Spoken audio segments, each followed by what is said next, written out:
So that's going to be an interesting recording. Chicagoans' comments on snow from last time, from the last.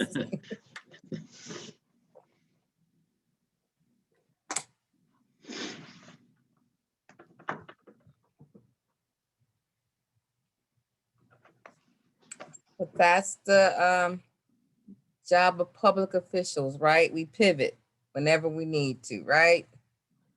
Right.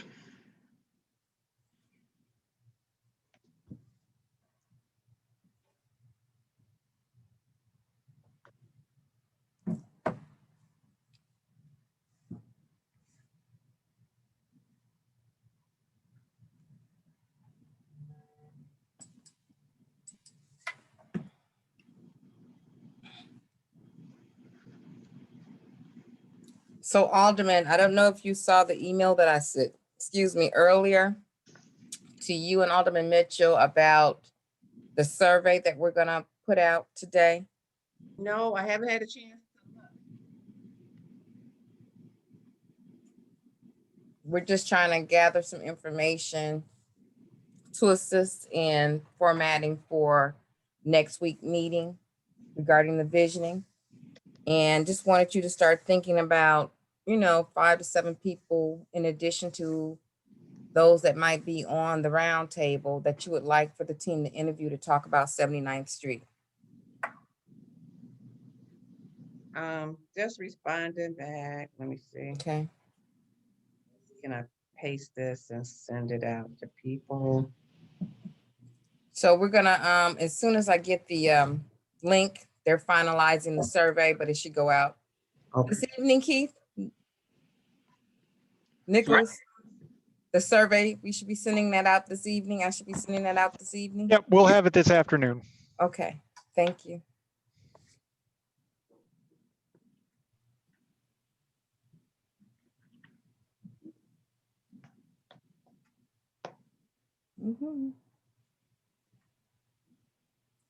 So Alderman at 2:20, I think we need to go ahead and get started.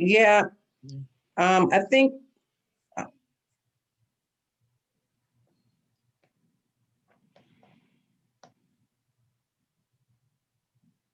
I'm sending it to people on their phone.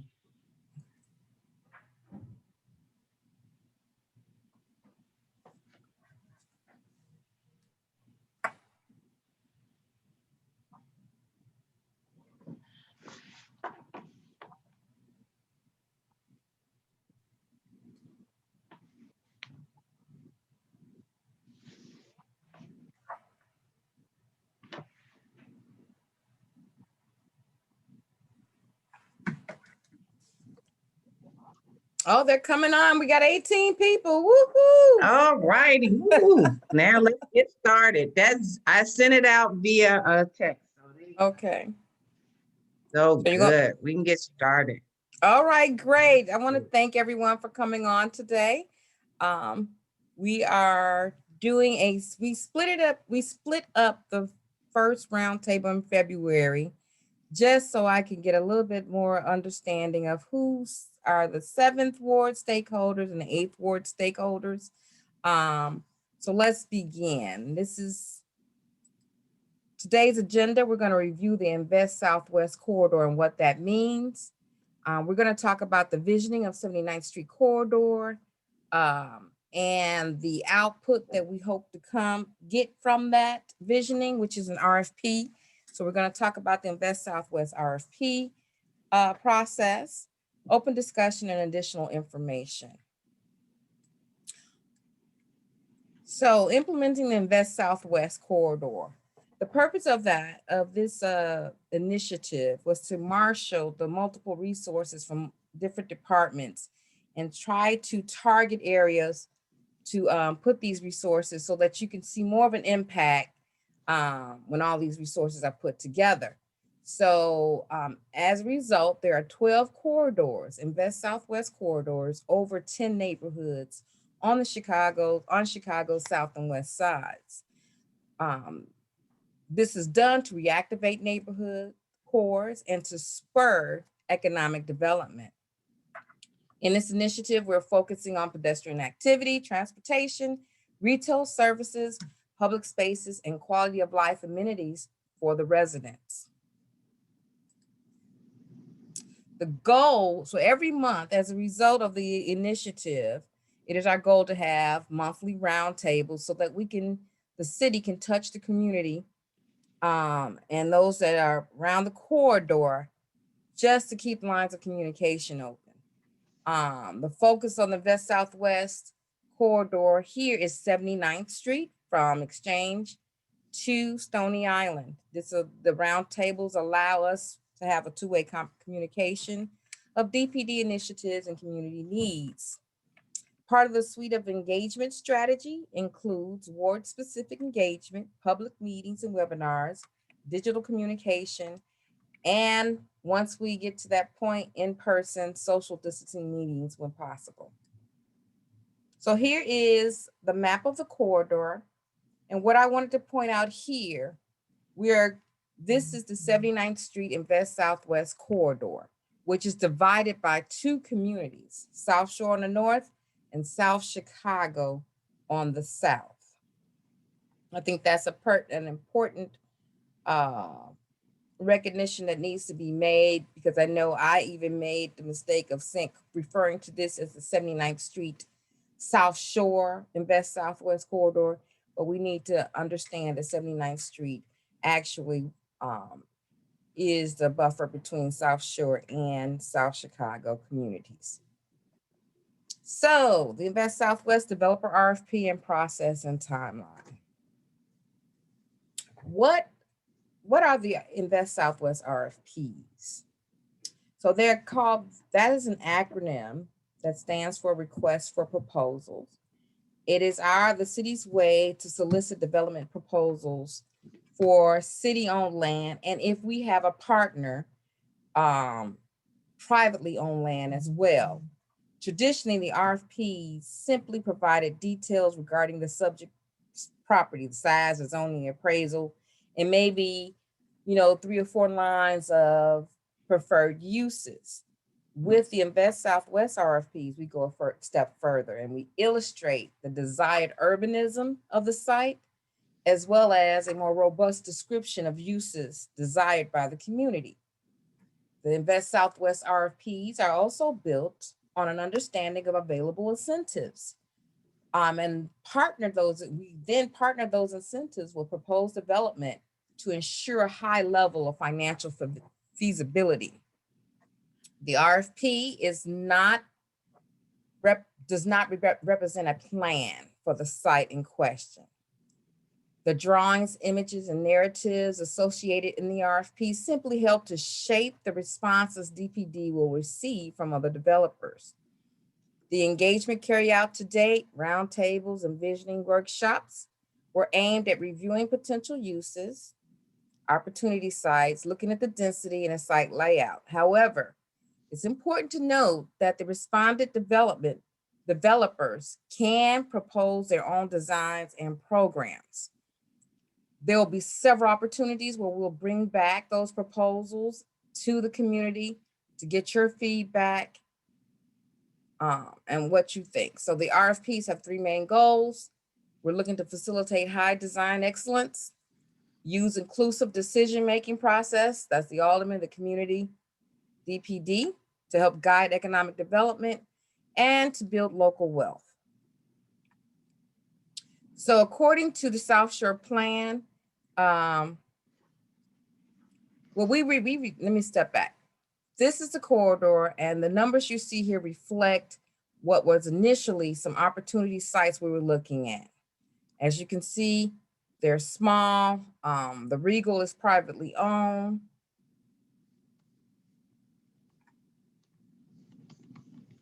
But it was in line with sort of what the South Shore plan was talking about, because they talked about the end caps of the corridor and the high visibility development on the front doors of the neighborhoods. So this is an example of achieving design excellence, prioritizing inclusive design process to foster equitable development. So I'm gonna stop here. How we're doing this is that we have Chicago Central Area Committee providing pro bono design and real estate services. They're helping to create development and design framework for these Invest Southwest corridors by building program and massing concepts, renderings and visuals of those concepts, the right-of-way and streetscape recommendations, urban design recommendations. They do a market analysis and financial analysis. So this is where I'm going to turn it to Keith Campbell, who is the team captain for the pro bono team, and he'll do some introductions of some of the people that were able to join us today. Keith. Okay, thanks, Lisa. I am representing Callison RTKL, along with Nick Spoor, who's on the call too. We are architects and urban designers in Chicago, as well as around the world. And helping us in this effort are also HED, Harley Ellis Devereaux. They are also architects and urban designers. Habitat Development, V3 Civil Engineering, Arcadis Engineering Consultants, Kevin Byrne, Property Appraiser, and have I missed anybody? I don't think so. I think that's our team, together with, of course, CCAC. So we have begun work. We've had a couple of meetings. We have toured the site. We have written a survey that'll be sent out to constituents, I think today or tomorrow. Looking for your help in broadcasting that survey, and looking forward to next week's visioning session. Thanks, Lisa. Thank you, team, for joining us. As he stated, they were out there Saturday and they walked the entire corridor from Exchange to Stony Island. And so they have developed a survey that I'll be sending out to everyone that's on the round table no later than tomorrow. We hope that you will turn it around quickly. It will help them to develop massings and be able to present some of that outcome to you on Tuesday, which will be our first visioning session. So let me move on. So this is some of the examples of what they will be doing. They will be looking at certain sites. They will be presenting multiple development possibilities for different sites in the community. They will determine your preferred concept. As we do this, we'll be doing ongoing engagement. CCAC's development framework based on previous community-driven designs and plans. DPD, we will continue to lead these roundtables and workshops all the way through the RFP process. And we'll be working with and supporting with support from CCAC team to determine their preferred development concepts. There will be additional one-on-one outreach with targeted groups to supplement information from past engagements, roundtables, workshops, and they'll be looking at past community plans. Goal number 2 is to use inclusive decision-making process to guide economic development. The funding implications for preferred concept. We will be using the incentives provided or housed in planning, housing, and the incentives teams will coordinate to determine the city's financial assistance needed to complete a project. So CCAC will be doing a market analysis, and based upon what the community's preferred concept and uses are, they'll put together a scheme for our internal team to look at and determine what finances will be needed or incentives will be needed to help make this development come to fruition. So it's actually the RFP is actually a development manual and show the developer what is desired by the community. It shows them what can feasibly be coordinated with city incentives. The third goal is to build local wealth. So using the RFP submission requirements, we hope to ensure applicants are local developers of color. 4 potential levels of local involvement: the developer team, from the designer teams, from the contractors and trades, to the tenants and businesses that actually occupy the site. the submission requirements considerations, which will have to be determined by law, required versus additional weight given, and the matrix and approach that we're going to use to determine who is a successful respondent will be decided. So in building local wealth, we hope to foster opportunity for professional services. So there's two groups, the Chicago Architectural Center. They have created a list of preferred local design services firms for contracting opportunities.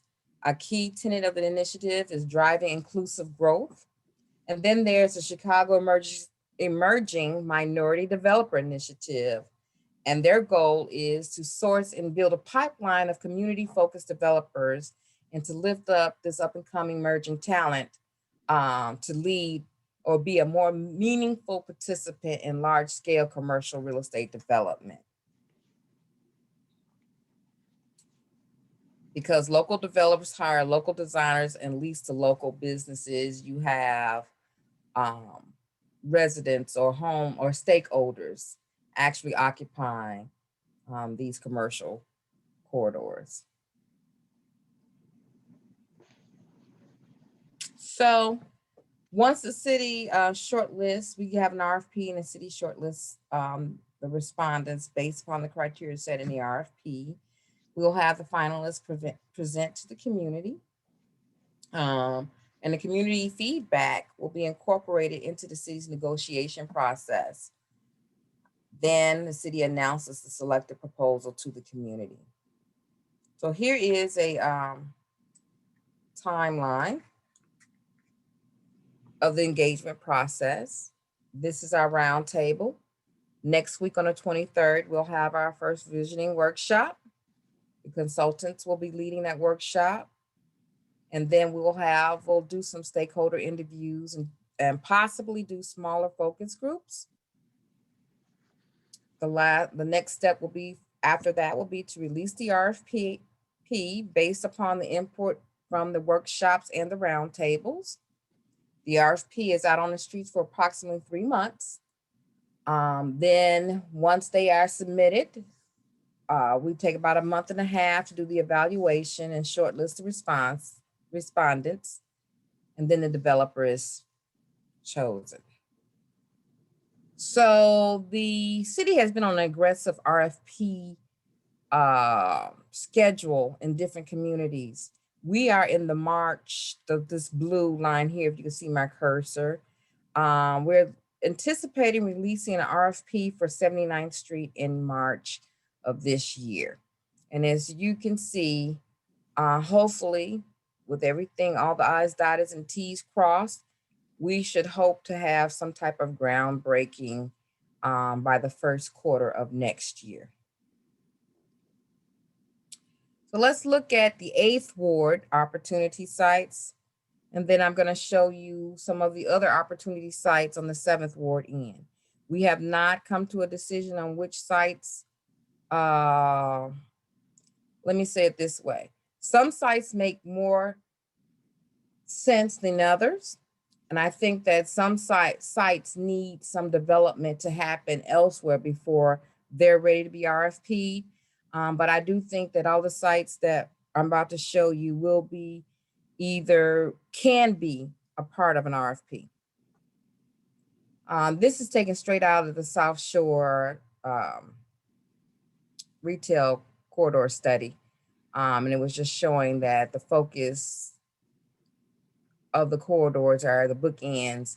They're at Exchange and they're at Stony Island.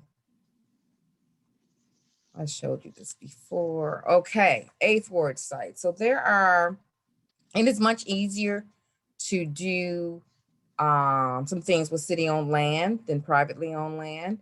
One of the sites that we were looking at here is along Stony Island Avenue because there are 2 city-owned parcels that border the site.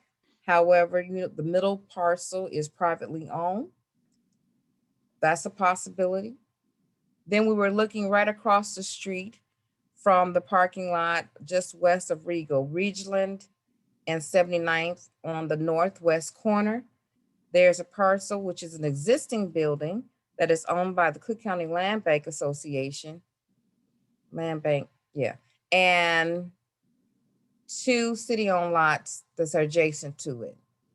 So those are some thoughts. Everything you see in red is actually a city-owned lot. But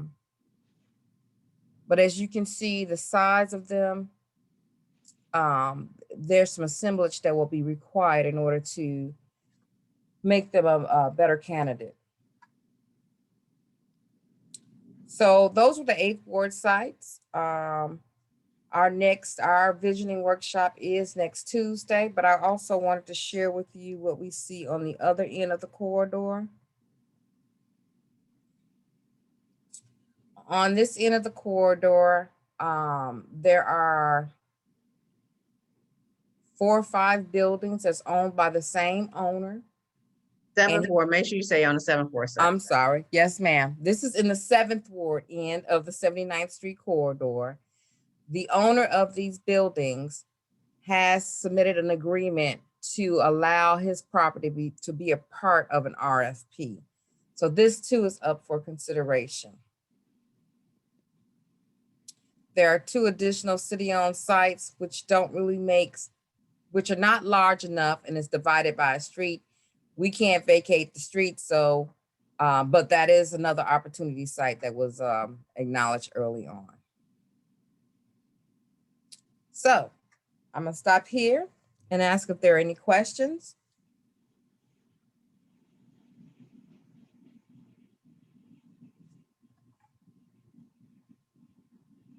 I don't have a question. I just wanted to, I have a comment. Okay. Okay. I wasn't aware that there was going to be a corridor walkthrough with CCAC, and I just wanted to make sure that he knows that the chamber is available as a partner and will be happy to set up a call if he wanted to engage any of the businesses or had any other questions about what's going on the corridor, or even wanting to kind of share our work plan that the chamber has for what we have in development to reconnect that engagement. Absolutely, Frankie, and I apologize. It happened quickly. We were literally next day going out. So, and I couldn't even make it. I was out of town, but I will definitely connect you with the team. I'm sure we really appreciate that. Thank you. Okay, great. And same here with Chatham. We didn't know it either, so we would have participated as well. Thank you.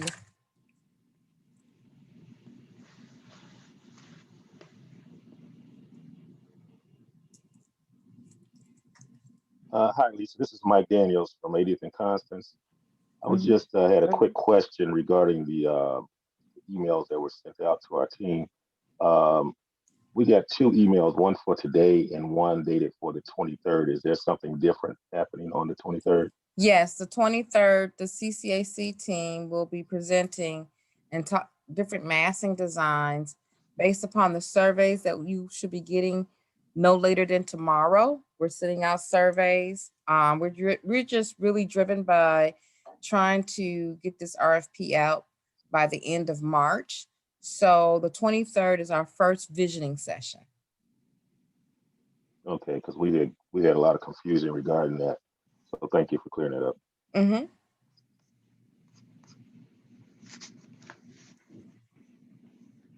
just have a quick question. I saw that Frankie was saying that she's from the chamber. How involved are you guys having the chamber to be involved to be part of this vision of the corridor from the Department of Planning?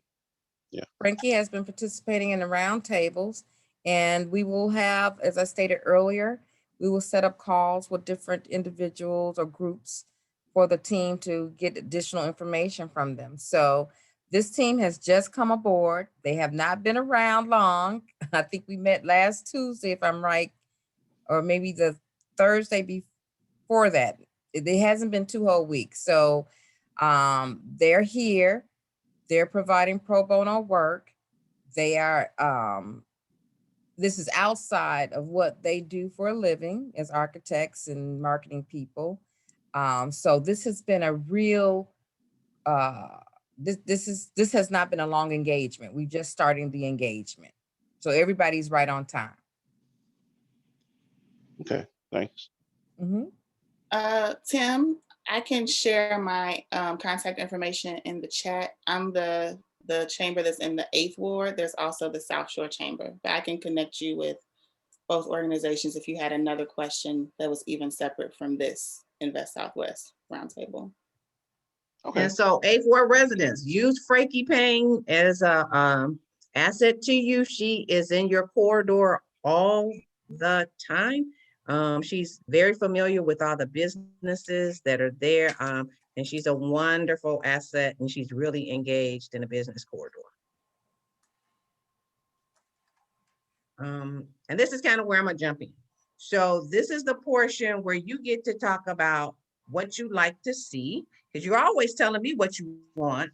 But I also want to manage expectations based on the sizes of our business district, because we're not taking nobody's homes to create our business district. I see that as an impossible feat to do, is to displace people. So we have to look at what we have. We have to look at our parking and then give reasonable expectations on what you want to see in your business corridor that doesn't exist there already. We don't want more. We don't, right now, liquor is not on the table, meaning I'm not even considering right now sports bars or anything like that. I like for us to talk about what we don't have and what you like to see. So this is where your input is part of this great dialogue that needs to happen today. And so for the folks that live there, this is real important, that everybody hear what I often hear from you. Barbara's boys, y'all get on it and tell them exactly how y'all talk to me. And we're ready to take notes today. Okay, We're they're ready here to take notes. So one of the reasons to I'm listen asking, what you want. So everybody who lives in this quarter, get on up in here, and I want to hear. You went mute, Yeah. Alderman. So- Your speaker went out. Go you ahead, want to go Tim. first, Mike? No, go ahead, Mike. Mark, go ahead. Go ahead, Tim. No, I was just thinking when I was talking about the chamber, how to be involved, because one of the things we do need is a place where we can walk to go and sit and eat. For one, that's something that is needed. You know, we talk about bakeries, something that would, of course, generate um, some positive foot traffic on the 79th Street corridor that would attract other businesses to come in. So, I mean, just at that basis, because I know that we got a one restaurant up here that's Black owned, but there's no other supporting entities around that would help us, so that would attract those kind of folks that to shop in that area, and also to create positive foot traffic. So, How do we create positive foot traffic? Well, can I jump in on that, Tim? Yeah, sure. Tell them who you are now. Tell them who you are. Well, my name is Mark Patton. Hey, Mark. How you doing? I know who you are. They just don't know. They don't Yes, know. my name is Mark Patton. I am one of the members of the Constance Block Club Association over on 80th and Constance. No. You're the vice president of Constance. Oh, well, I am the vice president of the Constance Block Club Committee, and I'm also one of Barbara's boys. That's right. So to create positive foot traffic, what we've noticed over the past years, we noticed that negative foot traffic always hang around beauty supply stores, those pop-up Arabic restaurants, your Sharks, your Seashells, your Chinese-owned beauty supply stores, your Arab-owned restaurants slash we'll sell anything else that we think you might buy. And to create that positive foot traffic, we need some things to change the face of those organizations that are already on 79th. We need diversity, which comes in like a good example would be looking at Starbucks and the different types of ethnicities and nationalities that come through your Starbucks, or just Dunkin' Donuts, which is right up the street on Stony, or even a Caramoo coffee, something that's going to say to those patrons that are standing on the corner of 79th and Jeffrey, that are standing on the bus stop in between those blocks, that I can go somewhere and not only feel safe, but know that I can get a quality product from a merchant that's known and it looks good. When something looks good in the community, it attracts other businesses to come and want to be and want to add to it. Like Mike was saying about this black-owned, Tim was saying about this black-owned restaurant. If we put something like a Starbucks or Dunkin' Donuts or something to complement that restaurant, then guess what? It brings more positive foot traffic alongside of this black-owned restaurant to sustain it and also grow this other business.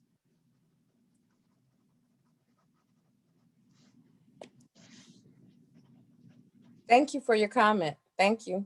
Mm-hmm. There's a lot of thoughts that fly in my mind, right?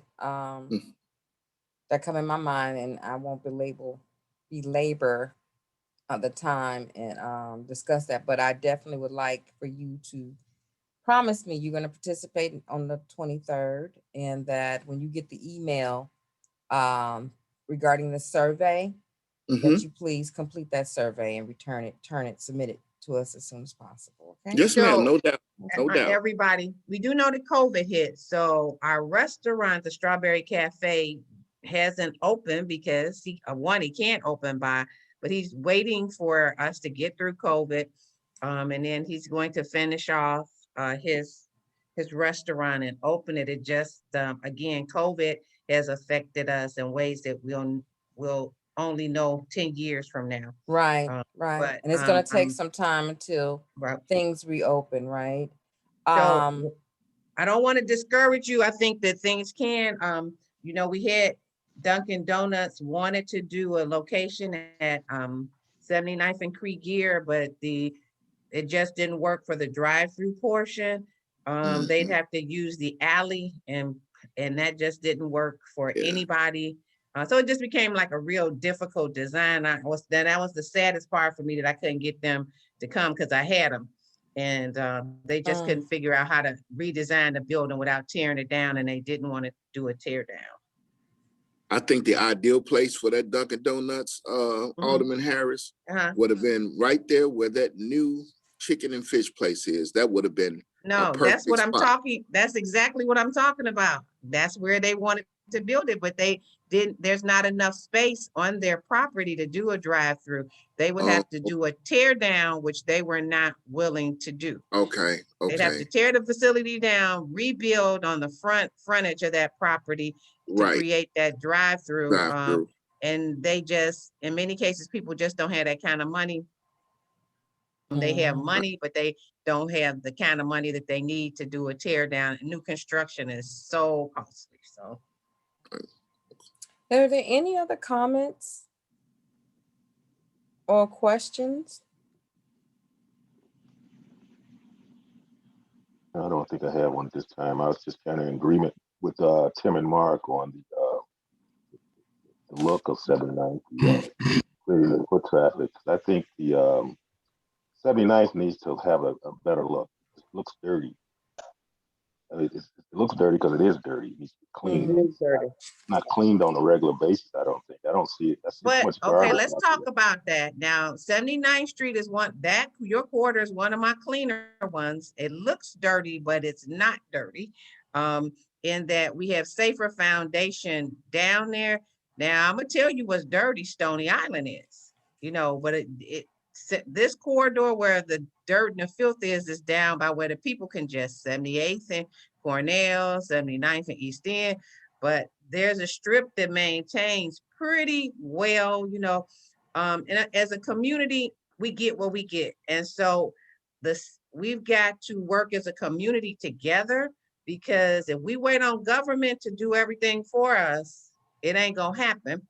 And so this is where I'm asking as an alderman, hey, can we agree that we'll meet once a week? I come down there, I got gym shoes and garbage bags and gloves and everything to help keep our community clean. And it once we get vested like that, you will see the community change almost overnight. But if we waiting for government to come do it, it's gonna be filthy, because government doesn't have the resources to be there every day. So if I got some helping hands, I got two, I'm willing to use them to commit to be there once a week on the days when Clean Slate is not there. In the summer, are they there 2 days a week, Frankie, or one? They're 2 days a week, Tuesday and Thursday. They do 1 day a week with the snow. Can't really see the trash when it's covered in Right. snow. But yeah, they're out there regularly. We also work really well with Subco Block Club, who Yep. they usually let us know if there is an area that has been overlooked or a garbage can that needs to be addressed, because they do come out just once a week. And that's largely because of just budget restrictions. We would love for them to be out there 4 or 5 days a week. Just that presence does a lot for positive loitering and helps people feel more comfortable in the corridor. Exactly.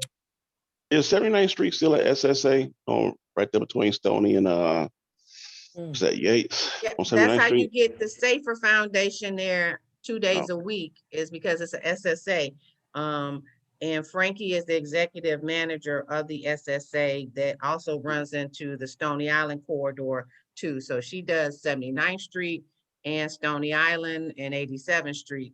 So she's got a really big district that she's navigating in. She's doing a fabulous job because parts of the universe just stay clean. I don't have a lot of the same issues on 87th Street because it's single family. So as we talk about the complexion of the north side of 79th Street, the whole 7,800 blocks from Stony to Jeffrey are all rental. So there's very minute amounts of single family in the 7,800 blocks. I mean, I can probably count like maybe 5 or 6 single family properties in those blocks, on a couple on Constance, a couple on Ridgeland, but most of them are rental properties, 2 flats, 3 flats, and even some really big buildings in that corridor. So you know what kind of people live there. So I have some owner occupied, but then I have some where it's all managed. And so when you get people that live in a big building and the owner don't live there, you get a lot, just have a lot more issues for us to manage and take care of. But this is where, again, I need my community to help me. So if it's trashed up, and in the summertime, I spend a lot of time down on 78th and Cornell, 78th and East End. Personally, I'm down there because I can't stand how nasty it gets sometimes. The staff is down there with me on any given Fridays. We're down there cleaning up those corners because the Rego doesn't have a responsible owner. I spent a lot of time down there just cleaning up because when the bank owned it, it was clean, cut, maintained. Now with the new owner, you get none of those resources and it takes a licking every day, so it's tough when you got a big parcel like the Regal Theater that doesn't have somebody that comes in to help clean up around it. So in the summer, we cutting the weeds and we're picking up the trash, and Subco's usually there working with me hand in hand. So again, and I'm not saying the whole sector, but even if I could get you to come and clean one part of the sector with me, you'll be amazed on how it will transform overnight. Now we've done a really good job at maintaining it where it doesn't take a big hit. Like I said, the tough parts of me are down there by the Regal Theater. But even if I had somebody to help me at that little vacant lot that's next to the strip mall, the 79th between Euclid and Jeffrey on the south side of the street, there's just times when the trash blows on that fence. And sometimes I'll be in my car, but I can't always jump out and go get that trash. But it's like if we got community and get the community involved, it's really us taking ownership of what's ours. And I'll speak to the NOF. So there'll be a big push to ask businesses to spruce up where they can via NOF dollars. Only because fifth, it's simple, but it's not simple. And you have to have your own money like right away. NOF, you kind of get reimbursed a lot quicker than SPIF. So, but it's just encouraging the businesses to do what they can. So if it's, for me, I wish that we could do a big push. And this is my answer, Lisa, that we do a big push for new awnings all up and down the strip. So a more coordinated effort to make the businesses all look alike. Right now, everybody's got a different design. So maybe we do Your something as, streetscape. yeah. I on got And it. my streetscape. also, Mhm. some planners, I think, like, you know, Alderman Harris, you know, I'm always talking about that north side corridor that and how it Mhm. looks so similar to 79th Street and the way that they have it with the awnings and they have the planners out there in front of some of these businesses. I'm not talking about the ones that somebody can just come and pick up and run off with. I'm talking about Right. those ones, you know, people don't like to steal heavy stuff. They like to steal the light stuff. No, but what black No, folks no, will no, do, no, and no, let me no, but say, Mr. Brown. go ahead, Mamie, tell them what happened. Tell them. Yes, Mr. Brown, I hear you. And we at SUPCO have put planners on 79th Street, not the small ones that you can pick up and run away with. The And real we have big ones? planted, yes, the large ones. Go down 79th Street and you will see them, but they are empty because we have planted and replanted, and individuals come and take out the flowers or what is Wow. ever in there. Are you kidding me? No, I am No. very serious. So how about I'm gonna have to some baby interrupt. shrubbery or some trees or something? I'm gonna have to interrupt, and I am telling you that I'm very excited at this this conversation, and I can't wait to do more with you guys on that. But it's 2:58, and I don't want the computer to just shut off on you guys. All right, all right. Okay. But I will definitely circle back with you in March. We're gonna have to have the visioning session next week. I got to get some dates for a second visioning session. But the round table after that second visioning session, I will ask CDOT to come to talk about streetscape. Okay? Okay. How does that sound, Alderman? Okay. All right, guys. Well, I thank you. You should be getting your survey email shortly. You guys respond to that, and I hope to hear and see you guys Tuesday, the 23rd, for our first visioning session for 79th Street and Best Southwest Corridor. I just want to applaud you guys because you guys were good. The dialogue, I can't wait to get really deep into. Quick question, Ms. Washington. You hear me? Yes. Ms. Roscoe? Can you me? hear? You hear me? Yes, I can. All right, Ms. Washington, can you provide a copy of your PowerPoint presentation to our email Yes. addresses, please? I'd like Sure, I to, can. I'd like to review it and look it Okay, over. no problem. And I have more questions for her. Okay, thank Okay, you. Thank great. you so much. Okay. Thank you all. Thank you. Bye-bye. Thank you. See you next time. Bye. Bye-bye. I'm pissed. Out loud. I guess I shouldn't have said that out loud. Yeah. I could, you know what? And I'm running around trying to get in touch with people, trying to get people to dial in. And I don't know. I'm not, I guess I shouldn't have said that. No, that's okay.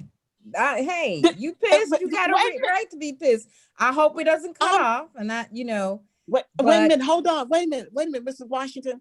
Yeah. First of all, we're so grateful, SUPCO Connected One. We are so thankful and so grateful. We've been wanting this for years. I've been in this community about 40 years. We've been wanting this to happen for years. So we really appreciate it. But I got frustrated because I was trying to call the people so that they could dial in so they can get the information. And so in doing that, I was losing the information because I was running around trying to call folks. So I'm so glad that you all are going to have something next week on the 23rd. Yes, and it'll be longer. Okay. And it so will be longer. March? Did you say March or February 23rd? February 23rd. February 23rd. February 23rd, exactly. Yes. Okay. February, at what time? It said 2. You should have already received the email. I sent out 2 at the same, real close together. That's why it was a lot of confusion. Okay, thank you so much. Okay, so what pissed you off? I've got to hear what the bad part is. I couldn't take part in it because I was running around getting telephone numbers. So I couldn't really hear the conversation.